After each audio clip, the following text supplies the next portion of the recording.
Hindi maiwasan ni Jowa yung pagiging mapang-asar niya. Kahit feeling ko kailangan ko kung i-ganun sila Papi Halda. Para hindi ka nasa yan. Pwede kasi siyang, yan, tas, hindi ako cover sa iyo. Kailangan parang back to back kayo ng, yan. Ay, hindi ka na nakupertan. Ayan. Okay ba? Saan po yung wag? Di ba, parang sila. Ito ko ba magkaan? Sana sila dikit tapos gano'n ka ng confident. Hindi siya makalabas. Ba't ka yung tinelas mo, tayo?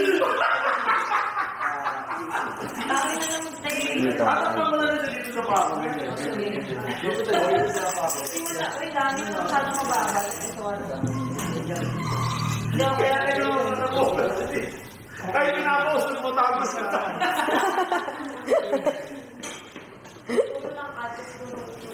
Makakaiwalay sila.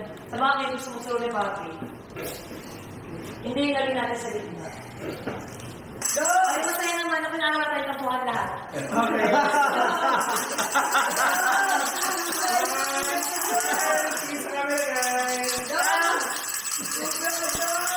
Tabitingin na naman tayo. Wala hindi tayo kay Papi. Dali. Ayan, pero pamilya to.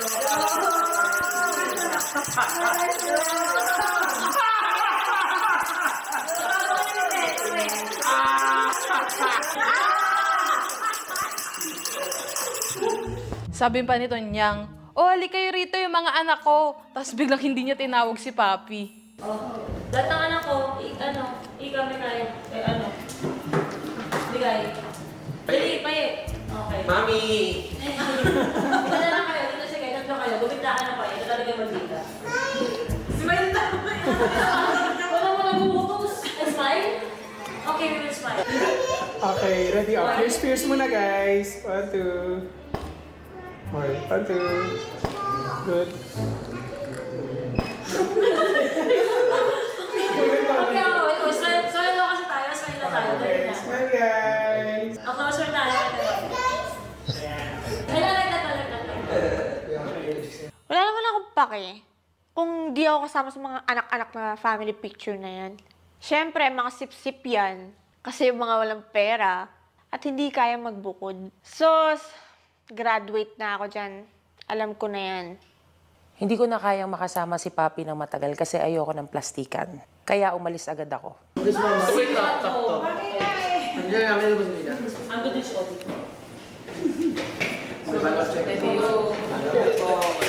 Siyempre, may dinner time kami with Sir Al. Si Harvey noon, hinatid yung mga bata. Kasi kagabi na. So, si Papi, kasama namin. Di ba alis na alis siya? Tapos, yung time na yun, wala siyang kasama. Tang-ina nakakatawa. Tapos, putang-ina, sama sa amin. Mukha siyang tanga. Sama-sama siyang ganun. Sarap pang asar pag ganun. Kami isa, walang kasama. Wala, natin kasama. Solo lang siya, coffee show. Sabagay. Coffee show. Ano yan? Ano yan? Ano kailangan? Ano kailangan ba? Ano ba't Wala ba dyan sa kotse namin? Sarado yung bintana sa amin.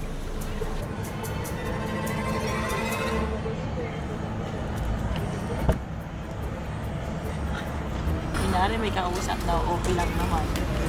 Mami! Sobrang mapang-asal ni Mami. Naawa na rin ako kay Mami Kati. Mobile Legends talaga. Ay, sorry. Wala ano tayo? Ano nga? Piso lang dito. Tatawa kami. Mami! Typical na Papi, pag may ibang tao, normal. Hindi ko nga alam kung paano niya nagagawang humarap kay Tonyang. At sa aming lahat, na parang walang nangyari, walang sorry, walang kahit na ano. Guys, palakpakan natin si Harvey. Kakadating lang kumakain na siya. Ako. Kakadating lang si Harvey. Kinabukasan, pumunta kami ni asawa sa Furniture Deals Imus para daw sa bago naming bahay kasi kailangan namin ng sofa, kama, at dining table. Dahil nga, wala kaming kahit na anong gamit.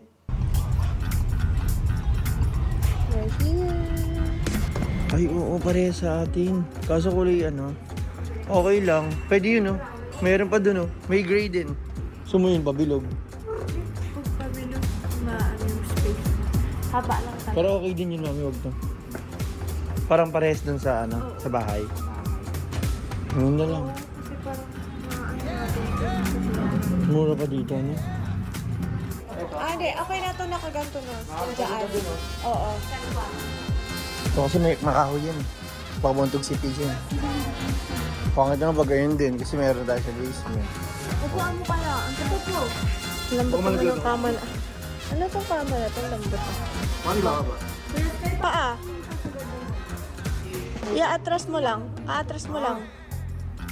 Hindi, wag mo ano. Yan. Isasagad mo katawan mo yon. O, diba? Diba okay siya? Dalawa nito. O, di ba? Hugis mangga na nga yung mukha ni ate. Si Mami Oni ang contact sa furniture deals. Kaya pala siya nagtiis sa pang-aasar at pumunta sa photoshoot. Si Mami ang contact doon. Sabay naglambing kay Sir Al ang mga kailangan sa bahay niya. Grabe, manggang-mangga, manggagamit. Gustong-gusto ko talaga magkaroon ng baby Tyrone. May mga araw na delay ako, tapos tumataas yung expectations ko. Baka buntis ako. Pero sa ilang araw kong tinatry, wala talaga eh. Lumalabas palagi negative. Si Mikay lang ang may alam niyan kasi si Mikay talaga ang palagi at una kong sinasabihan pagdating dito. Hindi ko alam kung bakit, pero mula noon siya na talaga yung una kong sinasabihan. Sa kanya ako komportable. Hindi pa nabibigay eh. Hindi pa siguro talaga para sa amin. Malungkot kasi niregla na naman ako. Yung nahanap ko na yung lalaking gusto ko magpabuntis. For the first time sa buhay ko.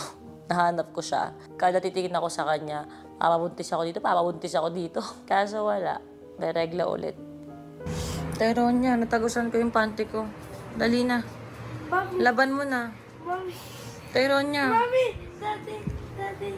Natagusan ko eh. May malam sa'yo ni. Ganun talaga. Sino nga asahan ko? Kapatid mo to, laban mo to. Ako nga, niyalaban ko yan eh. Ikaw po yung daddy. Malam sa'yo kay Mami.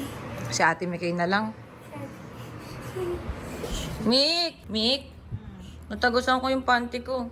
Laban mo naman. O diba, pag si Mikay walang reklamo, hindi ka nandidiri? Madidiri tayo mo nga kay... Walang sabon. Shampoo na lang gamitin mo. Kasi minsan yung ano ko, yung dugo ko, minsan may balakubak. Kaya head and shoulders talaga. Gago. Nyabang na naman niya sa ano nyo. Sa laban niya may tunog. Pss, pss, pss. Ay! Wow! Yung ikaw yung anak, pero hindi mo malang nilaban yung panty ko. Si Ate Mikay pa naglalabo. Kailangan mo na si Ate Mikay. Shoes. Kilala ko yan si Tonyang, malungkot siya. Ramdam ko na parang gusto niyang umiyak, pero biglang dumating si Papi sa bahay. Yung iba kasing gamit, nasa Toro House pa. Nagulat ako sa yaya ko. Yung toothpaste ko, nasa bag niya. Yung mga bra at panty. Pati ba naman yung damit ni Happy, nasa bag niya? Ayoko mag-isip ng masama, Pero ba't nasa gamit mo? 'Di ba? Pati yung t-shirt at yung mga damit ng asawa ko. Tapos ang sagot sa akin, nahalo lang daw. At hindi niya daw alam kung bakit daw yun nandun. Like,